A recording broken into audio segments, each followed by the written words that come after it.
Bem-vindos, bem-vindos! Hoje à noite, em comemoração ao Dia da Medicina Integrativa, nós vamos falar sobre longevidade, medicina integrativa e longevidade. Como unir tudo isso aí? Ter uma saúde onde você não precisa ir no hospital, onde você não precisa tomar antibiótico, onde você não precisa tomar anti-inflamatório. Como eu faço? Se eu não tivesse sucesso em saúde integrativa, se eu não tivesse sucesso na minha vida de saúde, em termos de saúde, eu não teria direito de estar aqui falando isso para vocês. Então, para quem não sabe, eu tenho 43 anos de idade e fazem pelo menos aí uns 22 anos que eu não tenho doença nenhuma. Desde quando eu saí da faculdade, não tenho doença diagnosticada nenhuma e não entrei em nenhum hospital para tratar a doença, não tomei antibiótico, não tomei anti-inflamatório. E como isso é possível? E não é só um exemplo meu.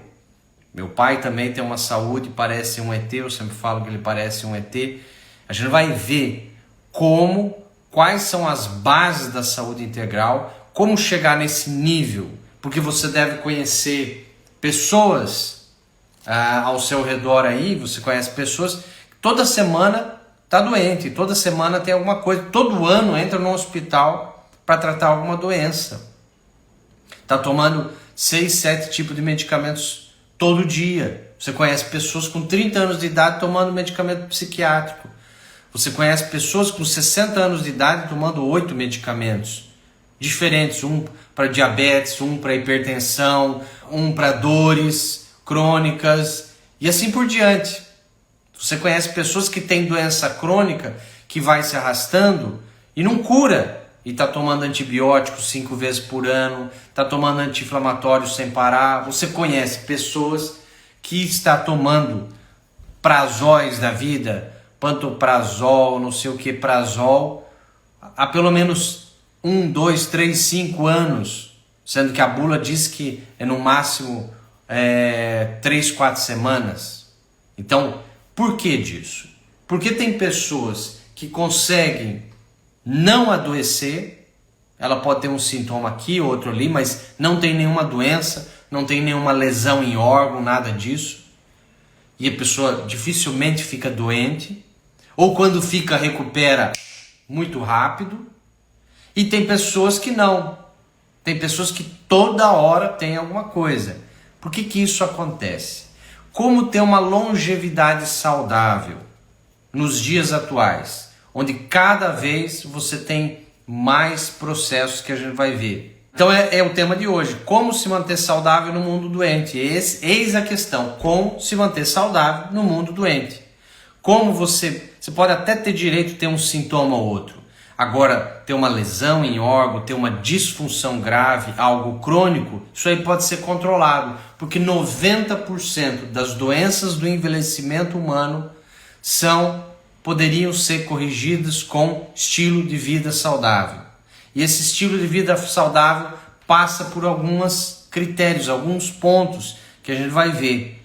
Na medicina integrativa, eles falam em 4 grandes pontos. A saúde integrativa, ela fala no bem-estar físico, no bem-estar mental, emocional, no bem-estar social, no bem-estar espiritual. Então, isso é o critério da medicina integrativa. Então, quando você vai num médico que trabalha com medicina funcional, medicina biológica, medicina integrativa, tem alguns nomes, né? Antigamente falava medicina anti-envelhecimento e esse nome ficou mal visto, principalmente aqui no Brasil, porque se cogitava a hipótese que o médico estava vendendo que a pessoa não ia mais envelhecer. Não, a pessoa vai envelhecer, mas vai envelhecer com saúde, né? Porque antigamente você lembra que uma pessoa de 40 anos de idade já estava acabada. Uma pessoa com 50 anos de idade já estava no caixão praticamente, acabou a vida. Hoje não, você vê pessoas com 60, 70 anos de idade produzindo, lutando judô. Você conhece mulheres com 60 anos de idade que dá show em menininhas de 30 anos, né? Então, por que isso acontece?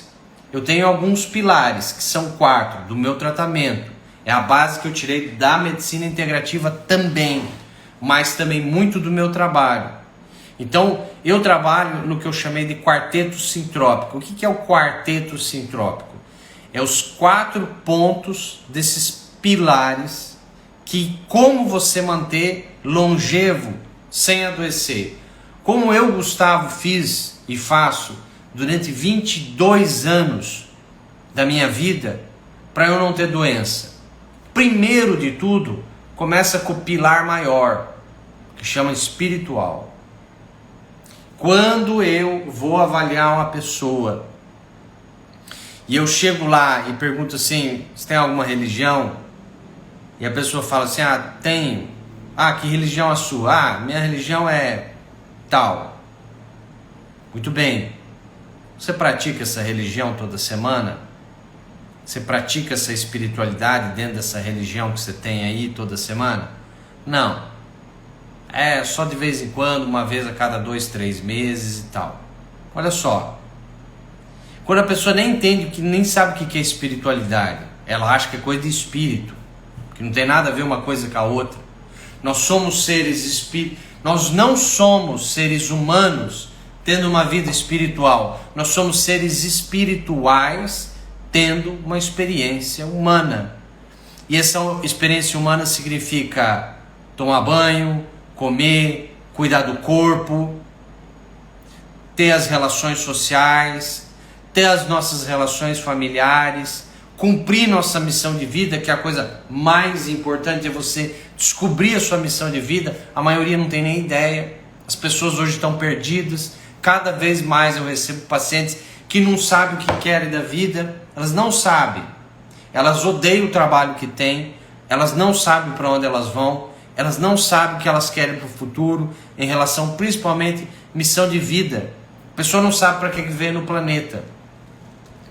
Tem pessoa que veio como, parece que veio como tubo humano, né? Come, bebe, vai no banheiro, come, bebe, vai no banheiro, come, bebe, vai no banheiro. A gente veio com uma missão muito mais importante do que isso.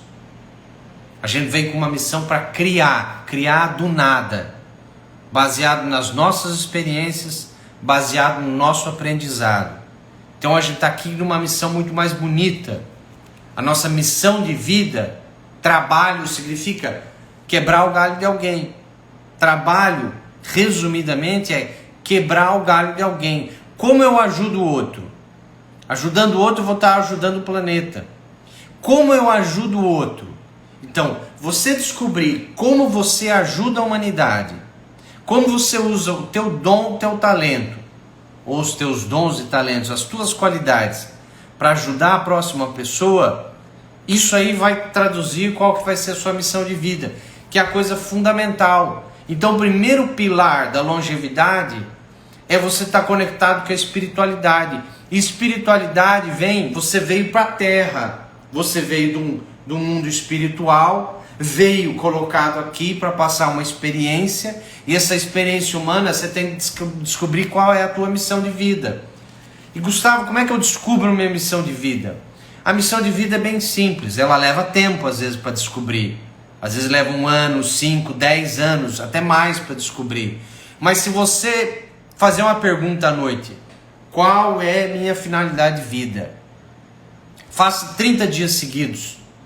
Antes de dormir, a pergunta, qual a minha missão de vida? Qual a minha finalidade de vida? Para que eu vim no mundo? Quando você faz essa pergunta, qual é a minha finalidade de vida? Qual é minha missão de vida? E vai dormir, aquela pergunta vai ficar remoendo no teu cérebro a noite inteira. E pode ser que você conecte com a espiritualidade, pode ser que você tenha um sonho. No outro dia, tomando café da manhã, indo para o trabalho, almoçando durante o dia, pode ser que venha alguma coisa, algum detalhe à cabeça. E as coisas vão começar a aparecer. É uma propaganda de um curso. Você fala, puxa, eu nunca tinha pensado nisso. Vamos para esse rumo. Puxa, eu nunca tinha pensado nisso. Vamos para esse rumo. É alguém que vem falar para você, fulano, você já ouviu falar em tal coisa? Não, não vi. Quer ir lá comigo para ver como é que é? Aí você vai, e você vai começando a descobrir a sua missão de vida. É a coisa espiritual, uma das coisas espirituais mais importantes a serem feitas. Porque daí você está em equilíbrio com a espiritualidade. Olha que interessante. Então um grande pilar da vida é você estar alinhado com a espiritualidade. Espiritualidade é você estar em harmonia com a sua missão de vida e praticar caridade. O que é caridade? Eu falei em outra live. Caridade é diferente de generosidade. Quando eu dou algo para alguém, essa pessoa pode comprar aquilo, fazer aquilo que eu estou doando, isso chama-se generosidade. Eu dou uma gravata para um amigo que pode comprar a gravata, eu estou sendo generoso. Agora, se eu dou essa mesma gravata para um mendigo, eu estou praticando caridade. Ele não poderia comprar isso. Você entendeu? Não naquele momento, às vezes. Não que não seja possível, mas não naquele momento. Então, caridade é você praticar o bem para alguma pessoa que necessita muito. Não necessariamente precisa ser um mendigo. Mas caridade é você praticar o bem sem cobrar, sem mexer no ego, sem postar. É muito importante você não postar o que você faz de caridade em redes sociais. Tô doando roupa, viu? Olha eu aqui, final do ano, Natal. Isso aí é ego, tá? Eu falei isso em outra live. Talvez tenha gente que se ofendeu, mas isso é ego. Eu já fiz isso. Muita gente fez. Mas no momento que eu aprendi, está escrito na Bíblia, você mostrar que você está fazendo caridade, isso aí é ego, não tem nada a ver com praticar o bem simplesmente. Você está querendo a aprovação do mundo. Isso é seu problema, não tem nada a ver com espiritualidade. Isso é uma coisa psicológica sua que você tem que tratar. Então você está alinhado à missão de vida. Eu já dei uma dica como você pesquisar essa missão de vida. Você praticar caridade do seu jeito, da sua maneira. Eu pratico com a minha profissão. Todo sábado tem atendimento beneficente, das 8 ao meio-dia, etc, etc. Então você fazer isso de uma maneira, você tem que descobrir também qual a maneira que você faz, você começa a se alinhar com a espiritualidade. A outra coisa espiritual que você deve fazer é parar de reclamar e agradecer mais. Gratidão é a mãe de todas as virtudes. Agradeça o que você tem a fim de obter aquilo que você quer. Você nunca vai conseguir aquilo que você quer se você não agradecer o que você tem. Você pode não concordar com aquilo que você tem. Por exemplo, a pessoa obesa, ela pode não concordar. Eu não gosto de eu gordo, eu não quero eu gordo, eu não concordo. Mas eu aceito, tudo bem, eu sou assim, estou aceitando, mas vou mudar. Então eu agradeço o corpo e a gordura que eu tenho, mas eu quero me ver magro desse jeito aqui, ó. Quando você agradece o que você tem, por mais que você não concorde naquilo, você está praticando a verdadeira gratidão.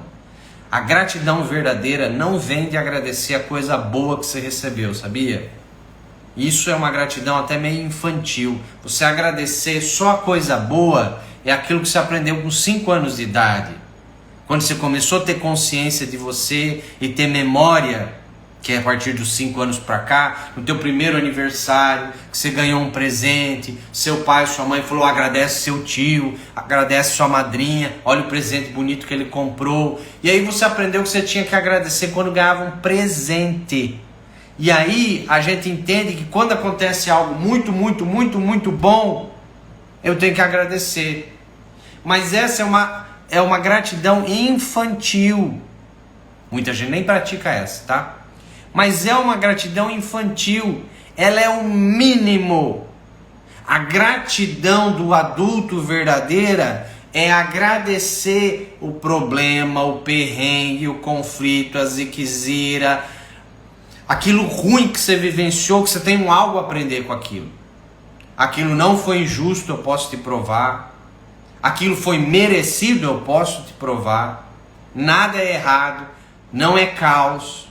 Tudo é consequência, ação e reação. Quando a gente entende a estudar a espiritualidade, e estudar mesmo, espiritualidade, e a gente entende que tudo é justo e merecido, e que gratidão é a mãe de todas as virtudes, e que eu tenho que agradecer até o problema que eu tenho, porque é baseado no problema que eu evoluo, que é baseado no problema que eu aprendo, aí você está praticando a verdadeira espiritualidade.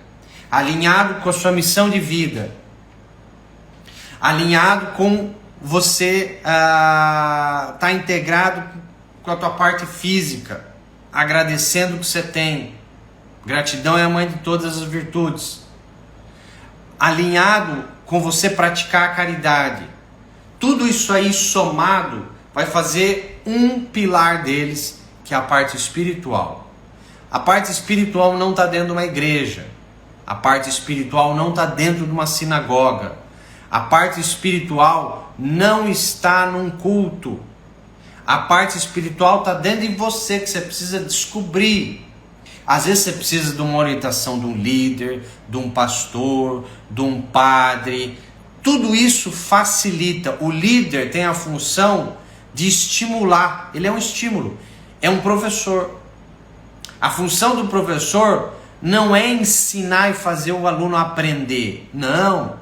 É estimular. É motivar. Mas quem vai ser automotivado é o próprio indivíduo. Por isso que está falando, é automotivação. A única coisa que o líder faz é criar um ambiente linguístico onde ele vai te motivar ou não. Um líder de verdade, um professor, um pastor, um padre, um coach, ele vai criar um ambiente linguístico através de exemplos, de número, de casos, etc, etc, do exemplo pessoal. Onde, por isso que eu não podia falar sobre saúde e sucesso em saúde se toda hora eu estivesse doente.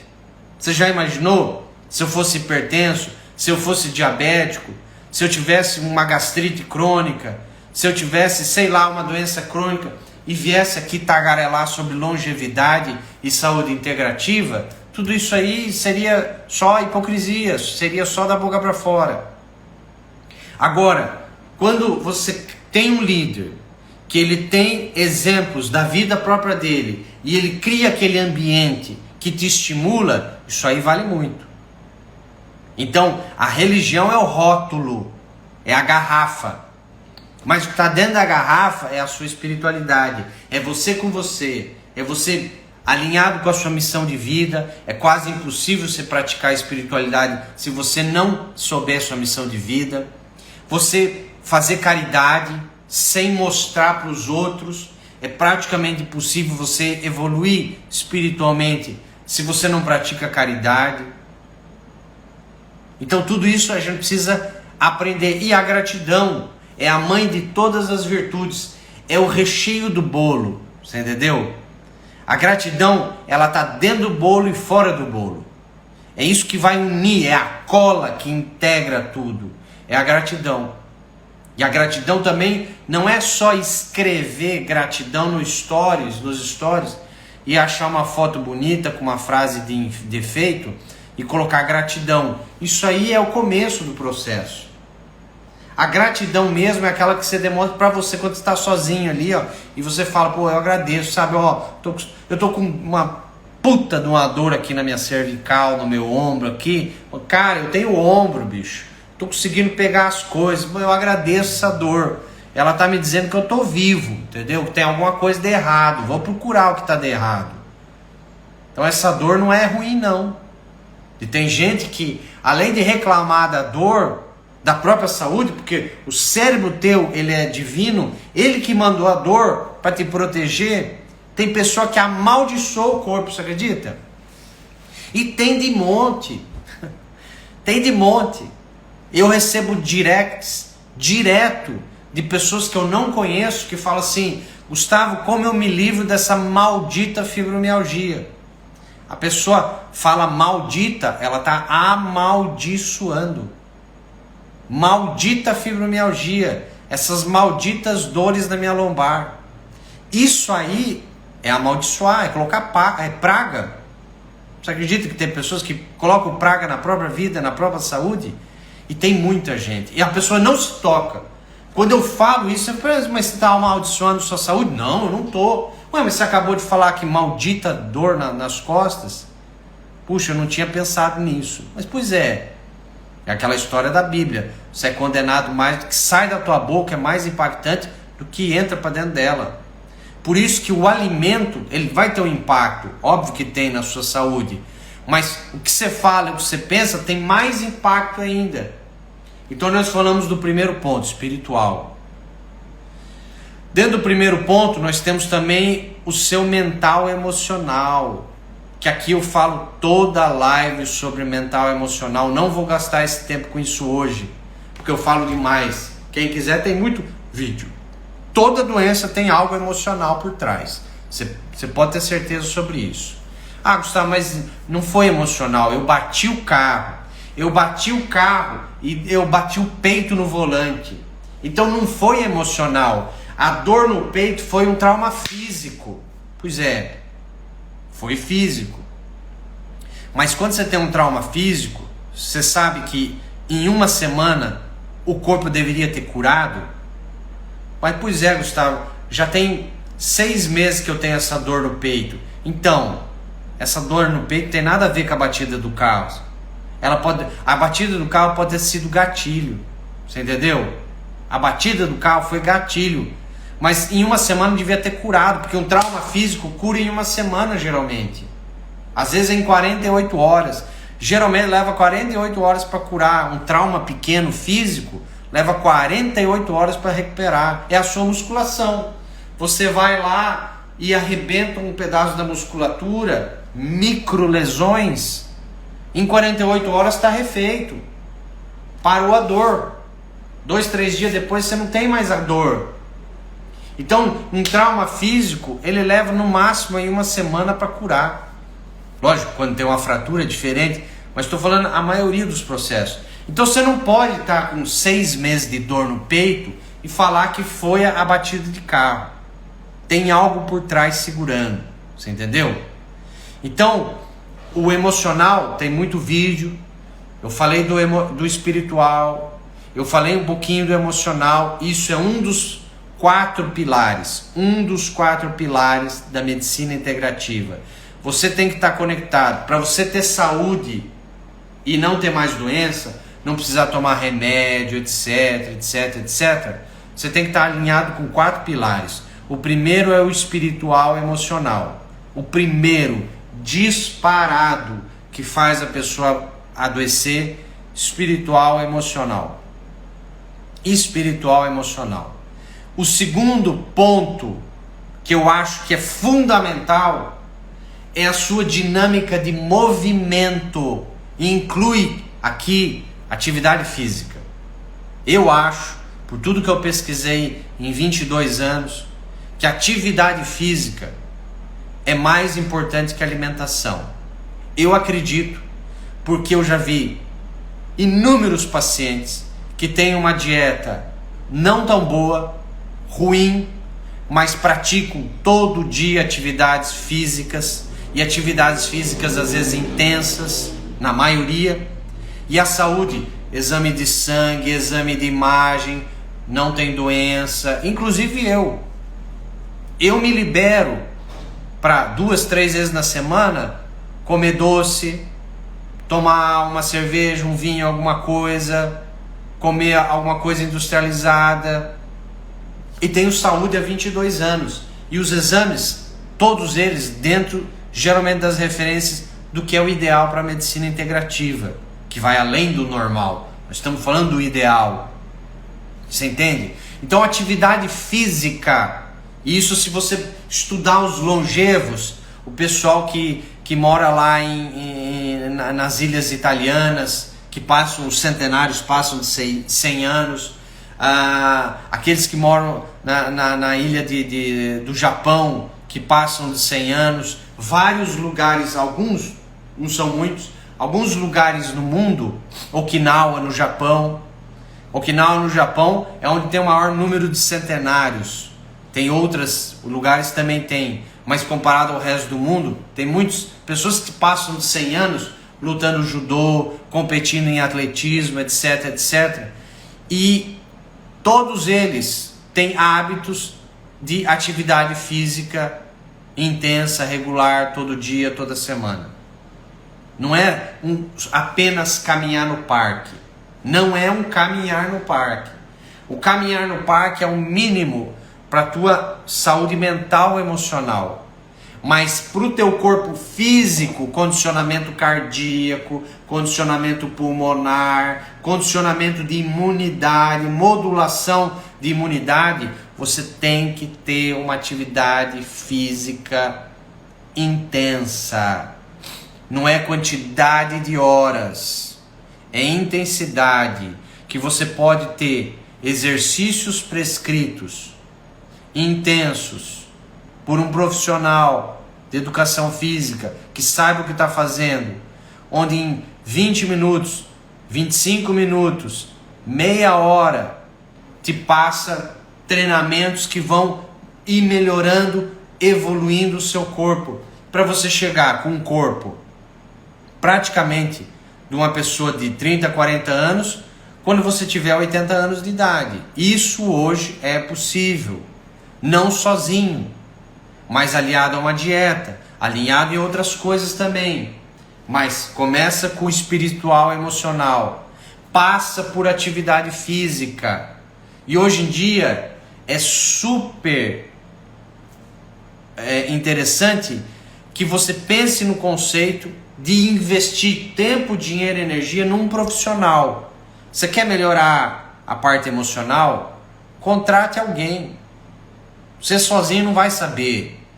Você quer melhorar teus conflitos emocionais, teu relacionamento com cunhado, com mãe, com pai, com filho, que você não está dando certo, isso está te adoecendo? Herança, para quem vai herança, briga, divórcio, separação, rolo e confusão? Procure um profissional, invista tempo, dinheiro, energia, todo ano, 2, 3 vezes por ano, no seu emocional. Você não vai saber sozinho. Autodidata hoje não dá tempo, você tem tanto tempo para fazer coisa, não vai dar tempo de você aprender tudo. Então você tem que contratar um profissional. Atividade física é a mesma coisa. Atividade física, você precisa de um profissional te orientando. Sozinho, não se arrisque, você pode se lesionar. Ah, mas eu já fui com um profissional, não mudou muita coisa. Você foi em profissional fraco, vai em outro. Assim como tem médico bom, médico muito ruim, tem médico top. Assim como tem profissional de educação física neutro, medíocre, tem profissional muito ruim, tem profissional muito bom. É questão de ir procurar, focar e procurar. Terapeutas, a mesma coisa, e assim por diante. Então eu falei do primeiro pilar, a parte espiritual, a parte emocional. O segundo pilar da longevidade é a atividade física intensa, regular. Não é uma vez por mês, não, é regular. É no mínimo 3 vezes por semana. Se não for no mínimo 3 vezes por semana, tem coisa errada. Você está se enganando, tá? Lógico, cada caso é um caso, mas o ideal é no mínimo umas 3 vezes por semana. E aí vem o quarto ponto, que é a parte de nutrição. Nutrição a gente subdivide em duas coisas: toxina e nutriente. O que eu não devo ingerir, que eu estou ingerindo? O que eu não estou ingerindo, que eu deveria ingerir? Então, a nutrição passa por eliminar a toxina, incluir, suplementar nutriente. Eliminar a toxina, colocar para dentro do corpo o nutriente. E o mais importante, será que é eliminar a toxina ou colocar o nutriente para dentro? O mais importante é evitar a toxina. Não é nem eliminar, é você evitar colocar para dentro. E as pessoas têm dificuldade para isso. Se uma pessoa tem diarreia, ela foi num nutrólogo, ela foi numa nutricionista, está diagnosticado. Você tem uma intolerância grave a leite e derivados. Por isso você tem essa diarreia. Você tem uma intolerância grave a leite e derivados. E diagnosticamos aqui que está com a deficiência de magnésio. Você acredita que a pessoa vai lá, manda fazer na farmácia de manipulação, magnésio, compra um magnésio caro, toma todo dia, 3 vezes por dia, aquele magnésio caro, consegue tomar 3 vezes por dia e lembra de tomar 3 vezes por dia aquele magnésio caro, mas ela não conseguiu parar de tomar leite ou comer queijo, etc. Você acredita? O mais barato, o mais rápido, que seria evitar a entrada da toxina, a pessoa tem dificuldade. E o incluir, que é o mais caro, incluir o suplemento, regular todo dia, tomar certinho, ela conseguiu. Isso a maioria das pessoas funciona assim. Então a gente tem que cuidar, inverter esse processo. Cuidar com as toxinas, e hoje não é aula sobre isso, então não dá para falar sobre isso, mas tem vídeos que eu já falei, procure lá no meu YouTube, tem sobre toxinas, tem sobre alimentação, algumas coisas sobre nutrientes, tem sobre a parte, tudo isso que eu já falei, alguma coisinha tem, procure lá que vocês vão achar. E o quarto ponto é a parte de hereditariedade, aquilo que veio ou genético ou hereditário, que veio do seu clã, memórias de eventos traumáticos ou sensibilidades a toxinas, etc, etc, que veio de lá, que veio de um avô, que veio de uma avó, que veio de um tataravô, de uma tataravó. E isso já tem hoje, através de técnicas, como rastrear e saber se a tua doença, se o teu sintoma tem algo hereditário, como resolver, como fazer, como desbloquear isso aí lá no teu sistema nervoso, no teu DNA. Tem como fazer.